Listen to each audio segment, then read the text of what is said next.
Senhor Jesus, hoje 8 de julho de 2020, quero agradecer a CEMIP, Convenção Mundial das Igrejas Pentecostais, ao nosso pastor presidente Jair Cavalcante, toda a diretoria executiva, a Igreja Missionária Resgate de Vidas e aquele que nos assiste no canal do YouTube e que está aqui. Estamos aqui para ministrar mais uma palavra da parte de Deus que fica no livro de Sofonias, capítulo 2, verso 1 e 2, que diz assim: congrega-te sim, congrega-te, ó nação que não tem desejo.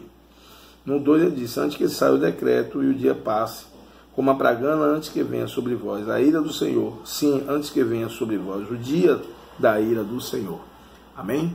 O profeta Sofonias, ele profetiza no reinado de Josias, mas antes do reinado de Josias, havia reis como Jeroboão, que dividiu as tribos do norte com as tribos do sul. Judá e Jerusalém ficavam na parte do norte, e ali eles estavam em guerra. E a partir desse momento, Jeroboão fala que o povo não deveria mais adorar em Jerusalém. Só que é uma predeterminação na palavra de Deus, no Novo Testamento, que Jesus diz: ficar em Jerusalém para que do alto seja revestido do poder. Com medo dessa adoração em Jerusalém, Jeroboão levanta pórtico em Dan e Betel, para que assim eles pudessem adorar a Baal ou a Malcã, que eram os deuses da época. Isso tirava a visão do povo de Deus, de Deus, para adorar a outros deuses. Na realidade, a Bíblia diz que Jeroboão teve medo de que o povo voltasse a adorar a Deus e ele perdesse o seu reinado. E ali, Sofonias começa agora a pregar a palavra de Deus no reinado de Josias, que nasce, que já está reinando. E ele vê que o povo faz isso costumeiramente. E aí ele chama para um concerto: congregai-vos, ó nação que não tem desejo. E o que é que nós entendemos nos dias de hoje? Aquela geração perdeu o desejo de adorar a Deus porque os seus olhos desviaram da presença de Deus. Eles começaram a adorar outros deuses, Mas a adoração tem que ser o Deus dos céus.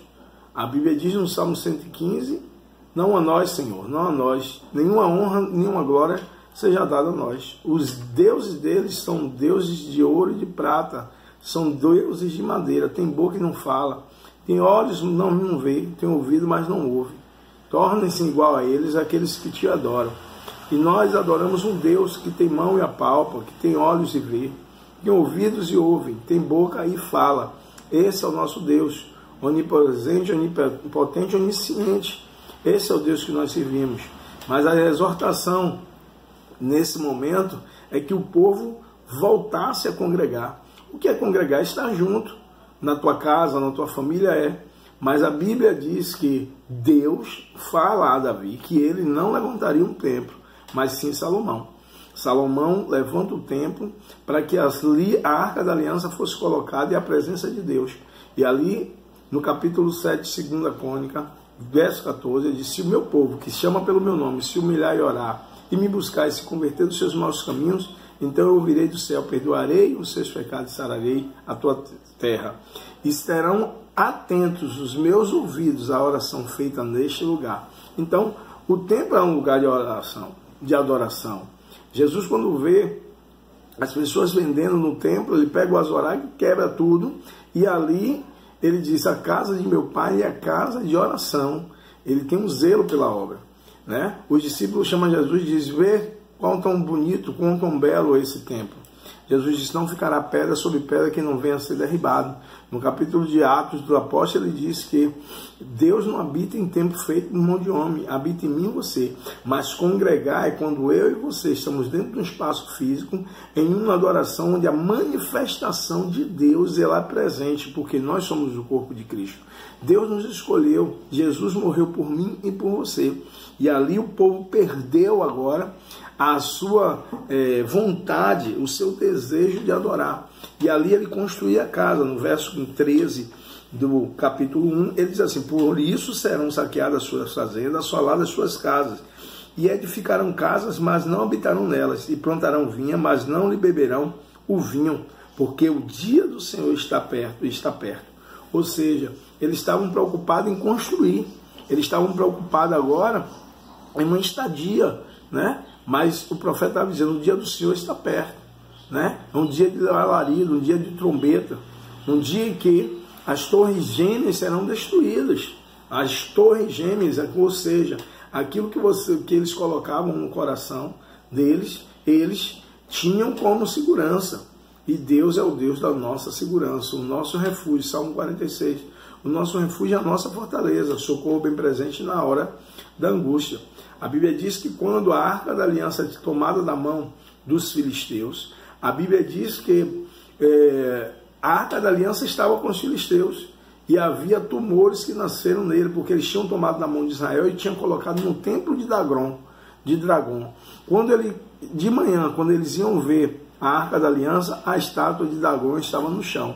Isso significa que não existe Deus que fique, ou deuses com D minúsculo, que fique de pé diante do nosso Deus. Que Deus é eterno, Deus é poderoso, que não há outro Deus sobre os céus e sobre a terra como o nosso Deus.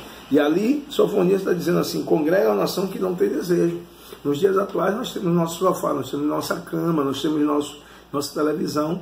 Claro, os dias anteriores não podem ser melhor do que os dias atuais. Nós temos hoje uma qualidade de vida, talvez até seja melhor. Melhor porque nós temos muita comodidade, mas a congregação precisa, a congregação precisa estar unida, precisa estar congregando, precisa buscar a face do Senhor. Precisamos sim estar unidos na nossa casa, na nossa família, na nossa parentela, mas precisamos estar no templo a adorar. Nós precisamos estar unidos, porque Jesus disse, onde tem 2 ou 3 reunidos em meu nome, ali eu estarei. Aqui no verso 12 ele diz, antes que saia o decreto. Que decreto é esse? Na época de Sofonias, é um decreto da ira do Senhor. Mas que decreto hoje? A Bíblia diz no livro de Apocalipse que João viu Jesus à destra do Pai, na direita do Pai. Porque Jesus estava na terra como um advogado, para justificar a mulher samaritana, para justificar a mulher no ato de adultério, para justificar o leproso, para justificar a mim e a você, para justificar a filha da mulher Ciro-Fenícia, para justificar o meu e o seu pecado. Jesus é o advogado dos advogados. No capítulo 2 de João, ele diz, 1 João, filhinho, não pequei, mas se pecar terá um advogado, Jesus Cristo, o justo. Mas hoje Jesus não é mais um advogado. Jesus hoje é um juiz. Ele vem para julgar a minha e a sua causa. E ele vai julgar com retidão. Ele vai julgar com retidão. Capítulo 5 de Mateus, verso 20. Se as nossas obras não excederem a dos escribas e dos fariseus, nós não poderemos ver a glória de Deus. Nós não poderemos estar na casa de Deus, na presença de Deus. Então que nossas obras sejam melhores. A Bíblia diz que o decreto seria, naquela época, a destruição, a ira de Deus sobre aquele povo que estavam adorando outros deuses, que estavam querendo outros deuses. Ezequiel, capítulo 8, Deus chama Ezequiel para olhar sobre a fenda, pelos buracos da fenda, e ver que eles estavam adorando em oculto e em segredo a outros deuses. Mas o que é que o Senhor quer dizer com isso? Eu quero dizer que o povo de Israel errou por adorar outros deuses. A Bíblia diz, no livro de Mateus, que nós também não devemos adorar outros deuses. Ou nós adoramos a um e não adoramos a outro. Ou nós beneficiamos a um e não beneficiamos a outro. Porque qual é o Deus desse século? Paulo diz, né, 2 Coríntios 4,4, que o Deus desse século cegou o entendimento do incrédulo para que a luz do Evangelho não resplandeça. Aí Jesus disse, ou você adora a Deus ou adora Mamon, que é Mamon, o sistema. Acabou o capitalismo, né? Porque o dinheiro é a raiz de todos os males, e a gente está em busca. Mas no livro de Eclesiastes 3, há tempo para todas as coisas. Há tempo de plantar e há tempo de colher, há tempo de chorar e há tempo de se alegrar. Há tempo de trabalhar, mas também há tempo de buscar a Deus. Então, congregar é buscar a Deus antes que saia o decreto.